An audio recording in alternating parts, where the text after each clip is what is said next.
শিক্ষায় সহযোগিতা এবং উদ্ভাবনকে উৎসাহিত করার লক্ষ্যে আজ গান্ধীগ্রামের ত্রিপুরেশ্বরী বিদ্যামন্দির স্কুলের অধ্যক্ষ এবং এসএমসি সদস্যদের একটি সভা আয়োজন করা হয়।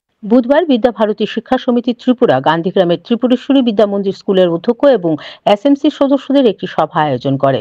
অনুষ্ঠানে সম্মানিত অতিথিদের মধ্যে ছিলেন বিদ্যাভারতীর অখিল ভারতীয় সংগঠন মন্ত্রী গোবিন্দচন্দ্র মহন্ত, বিদ্যাভারতীর অখিল ভারতীয় সহসভাপতি ডক্টর শঙ্কর রায় এবং বিদ্যাভারতী পূর্বোত্তর ক্ষেত্রের সংগঠন মন্ত্রী ডক্টর পবন তিওয়ারি। প্রধান শিক্ষকরা তাদের স্কুলের সাফল্য এবং চ্যালেঞ্জগুলো তুলে ধরে বিস্তারিত প্রতিবেদন উপস্থাপন করেন।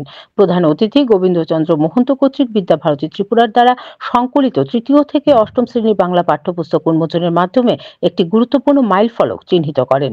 এই অনুষ্ঠানের লক্ষ্য ছিল শিক্ষায় সহযোগিতা এবং উদ্ভাবনকে উৎসাহিত করা, যা বিদ্যাভারতীর মানসম্মত শিক্ষার দৃষ্টিভঙ্গির সাথে সামঞ্জস্যপূর্ণ।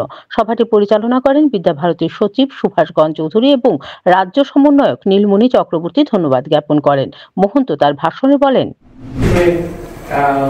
इंटीग्रेट होना चाहिए। ये सारा विषय मिलकर ये होलिस्टिक होता है।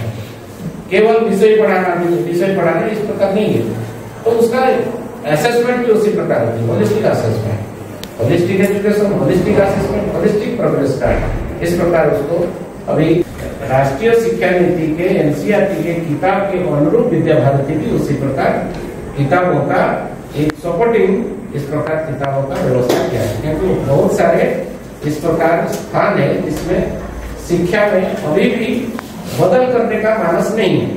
बहुत जगह पर इस प्रकार है।